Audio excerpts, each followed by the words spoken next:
RTP.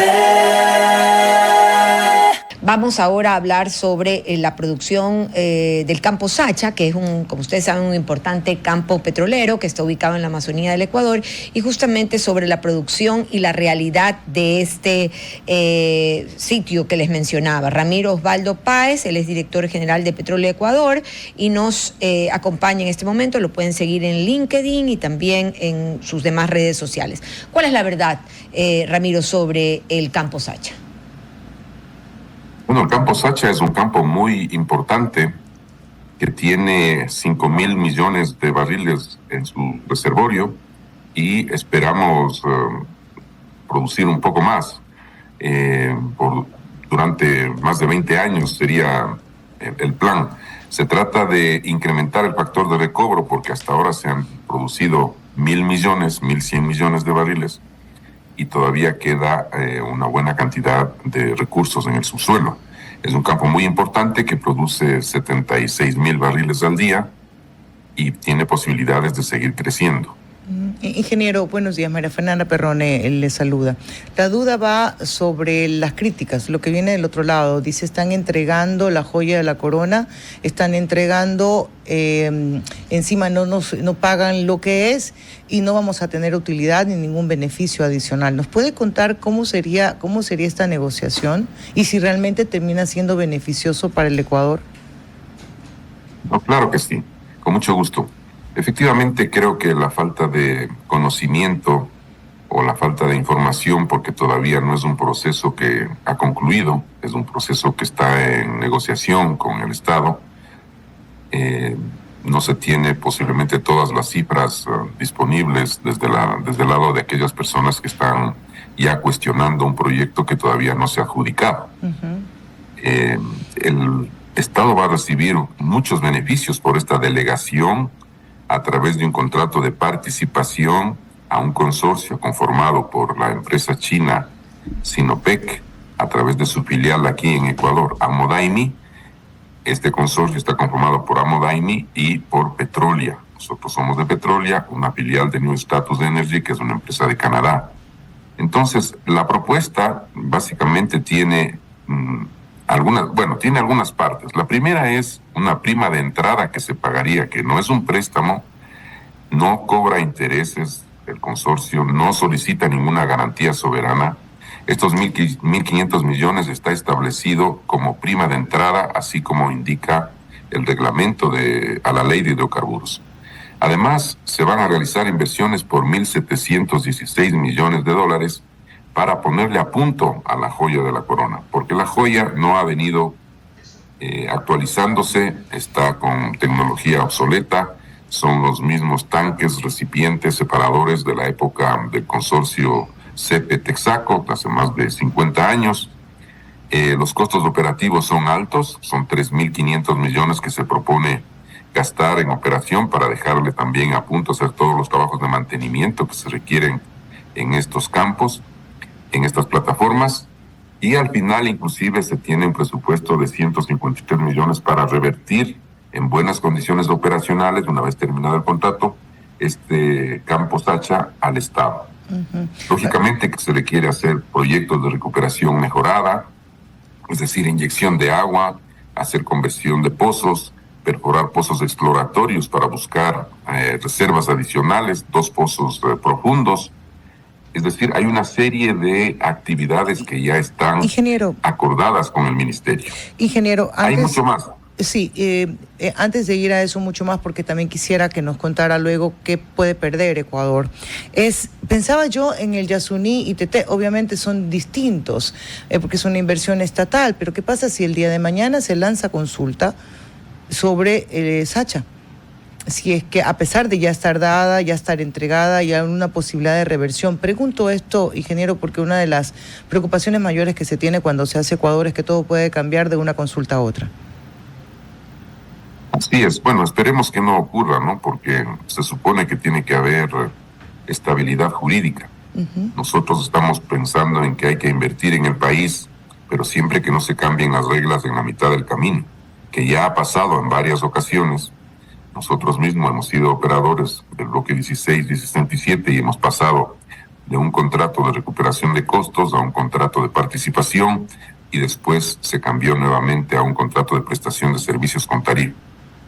Entonces, sí hay cambios que las autoridades de gobierno deciden en algún momento modificar las condiciones de los contratos, pero eso no da una buena señal al mercado, ¿no? Eso no es correcto. Se supone que el contrato es para respetarlo, para honrar las cláusulas, y esperemos que eso no ocurra. Que claro, de todas maneras, nosotros siempre confiamos en que no haya esos cambios y por eso se hace esta propuesta. Y claro, y recordando también que no hay arbitraje internacional. Ahora, ¿qué pierde Ecuador? Nada, en absoluto. Va a ganar el 80% de los ingresos netos que va a generar este proyecto. Esos ingresos netos vienen dados por el incremento de la producción y además por todos los pagos que le corresponde hacer a la compañía contratista, como impuestos, utilidades, todas las tasas para el Estado, cubrir todos los gastos de operación, cubrir las inversiones, es decir, realizar todo el trabajo que le corresponde hacer al Estado, pero ahora sería con el capital y con el fondo, los fondos de la empresa contratista. Al final se hacen las cuentas y la renta neta, es decir, la caja libre del proyecto, se divide entre las dos partes y el 80% es para el Estado. Ingeniero, ¿hay una proyección de utilidad? Sí, claro. Este campo puede generar en los 20 años más allá de 5,000 millones de dólares para el Estado, en valor presente neto. ¿Y para la empresa? Para la empresa el 20%, cerca de 1,000. Yo sé que 1,000 millones es muchísimo dinero. O sea, cierro los ojos, no alcanzo a ver esa cantidad de dinero, ingeniero. Pero ¿por qué atraerse a este tipo de inversión cuando en el resto del mundo están hablando de que tenemos que estar en una onda postpetrolera, cuando tienen que ser otros los recursos donde se debe invertir? Porque las empresas deciden hacer tremenda inversión para al final del día, luego de 20 años, recuperar, claro, la gran cantidad de 1,000 millones, pero luego de 20 años y con una inversión de ahora. Exacto, sí. No, bueno, ese es el riesgo que todas las empresas petroleras tenemos ya como característica. O sea, hay que hacer las inversiones para recuperar en los 20 años una cierta utilidad durante todo el transcurso del contrato. Pero lo que acaba de mencionar usted es muy importante, porque para poder cambiarnos a una etapa post-petrolera necesitamos tener la energía que lo reemplace. La energía que reemplace los ingresos y también la energía eléctrica tiene que venir de fuentes alternas de energía, ¿verdad? Pero todo eso cuesta. Se necesita fondos para hacer. Entonces, lo correcto es que del incremento de la producción que se tenga en un país, se asignen esos fondos para poder cambiar la matriz energética y poder pagar las inversiones de otros proyectos como la energía eólica, la energía solar, la geotérmica, que son energías costosas y que muchos países ya han comenzado o han intentado comenzar, pero no está dando muy buenos resultados porque resulta extremadamente cara. Entonces, lo que hay que hacer es conseguir los fondos para poder cambiarnos a esa energía. Todos queremos pasar a una energía renovable, pero ¿con qué dinero? Se tiene que crecer con el dinero que nosotros afortunadamente tenemos, que es las reservas de petróleo. Ingeniero, sáqueme de una duda, por favor. Esto ya lo intentó en la administración Correa y en la administración Moreno, ¿cierto? Concesionar el campo Sacha. Algo parecido, sí, pero no exactamente lo que está haciendo ahora el Ministerio de Energía. ¿Dónde está la diferencia? Está...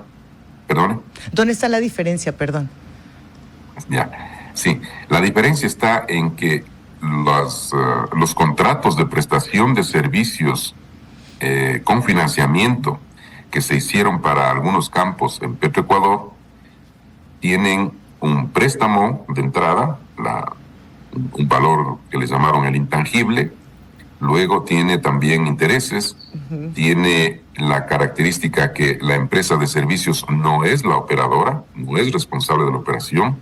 Todos los temas ambientales y sociales de los bloques donde están operando estas otras empresas son operados por Petroecuador. La responsabilidad, como digo, es de la operación de Petroecuador.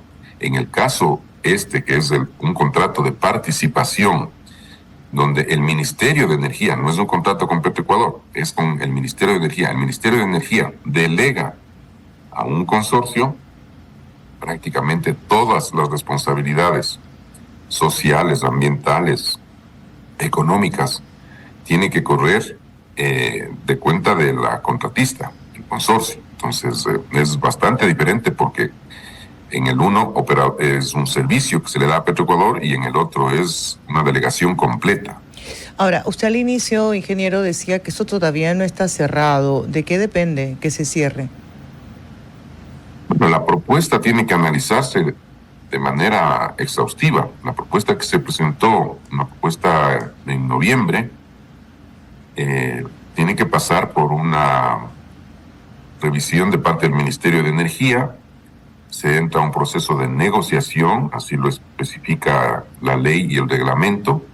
Se acuerdan nuevos términos que van en mayor beneficio para el país comparada con la propuesta inicial, y luego tiene que pasar por el Ministerio de Finanzas y por el Ministerio de Industrias. Entonces, esto es un asunto que tiene que conformarse una comisión de alto nivel para que analice la propuesta, y después los ministros de estas tres instituciones, incluyendo el delegado de la presidencia, tienen que aprobar la delegación, si es que le conviene a los intereses del Estado. Entonces, están analizando y luego se verá la conveniencia. Si es que ellos están de acuerdo, pues se delegará el contrato. Por eso es que no se puede todavía dar muchas cifras, a pesar de que sea difundido por la prensa, pero en realidad eso está en un proceso de negociación. Ingeniero, todavía no está adjudicado. Entonces no es que hay falta de transparencia, es que no se puede dar cifras. Entiendo totalmente. Ingeniero, en algún momento de todo este proceso que usted dice falta todavía por hacer, ¿se puede presentar alguna acción de protección, considerando que la naturaleza es sujeta de derechos? Se me ocurre nada más. Y lo otro, hablar de consultas previas que pongan pausa, ¿no? El Ministerio de Energía y Minas es una institución bastante técnica y sólida, y no se puede pasar por alto, no puede pasar por alto una ley, un reglamento, un procedimiento. Todo tiene que estar enmarcado dentro de la ley de hidrocarburos y de su reglamento. No requiere una consulta, es más, el Campo Sacha tiene licencias ambientales para poder hacer todos los trabajos que se requieren. Entonces no le veo yo la necesidad de hacer eso. Ingeniero, le agradecemos mucho por haber estado con nosotros. El ingeniero Ramiro Oswaldo Páez nos acompañó. Un abrazo, ingeniero. Gracias por darnos tiempo. Muchas gracias a ustedes también por la oportunidad de explicar. RTP